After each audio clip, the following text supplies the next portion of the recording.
in some sense, the internet is kind of made or set up in a way to kind of help visual thinkers a little But the bit. thing that's interesting about the new artificial intelligence illustration generating program, just read an article on that, and it only uses the pictures. It goes through the whole internet and gobbles up all these pictures, but it only gobbles up the ones that have a caption or accompanying text.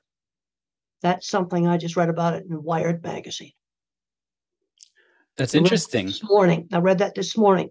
And so let's say there's a picture of something that was just on somebody's Facebook page with no caption. That picture doesn't go into the database.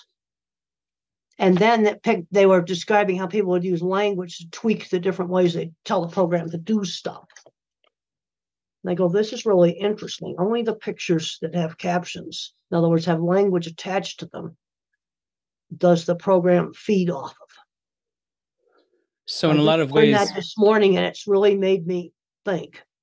I can go grab the article, show it to you. It's in Wired magazine this morning. I got it about a week ago. The engine of wow, and I've marked this up in different places.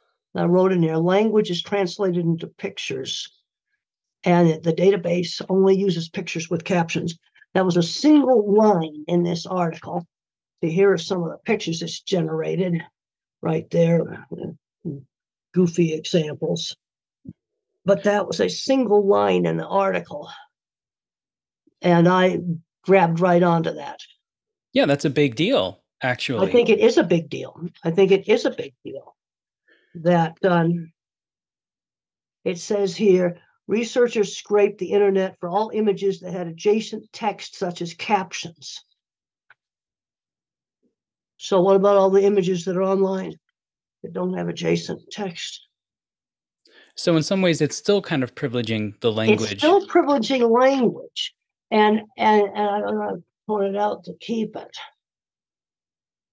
because this really made me think. Just this morning at breakfast, I read this. Yeah, that would have been a fantastic opportunity to think about how an artificial intelligent, algorithm or machine could also think visually. And yet it's not really the case then.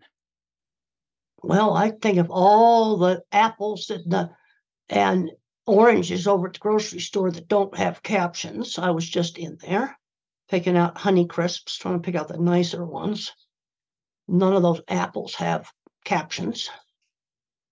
Oh, actually, wait a minute. They have a label that says Honey Crisp on it. Okay, they do have a caption. The grapes don't. Okay, there's some things that don't. Are you, if I may ask, are you hopeful about artificial intelligence helping us in learning? Or are you a little skeptical? Well, I can see how it can really help some people with writing. And the other thing I got to thinking, what if I fed patents into this? All the patents in Europe and in the US, they're all captioned. And I decided to invent machinery with it. That was another thought I had this morning. Do you think it would generate its own?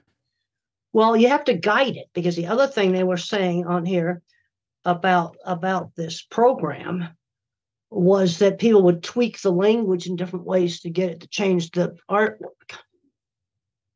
So let's say I want to make a more efficient water pump, and I give it certain specifications for this water pump. I want it to be able to work with very low energy, pump lots of water. And I shove that in there, and it goes through every patent in the world. What would, that would be interesting.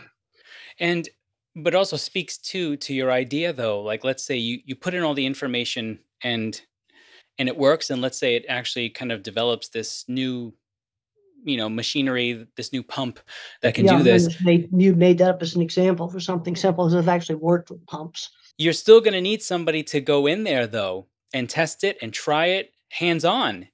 Well, that's just it. And this reminds me of that old movie Westworld, when they had the robots. And the original one with Yul Brynner. There was an old handyman in the fountain fixing it. He says, they need me. The robots can't get water on them. They still need me to fix stuff.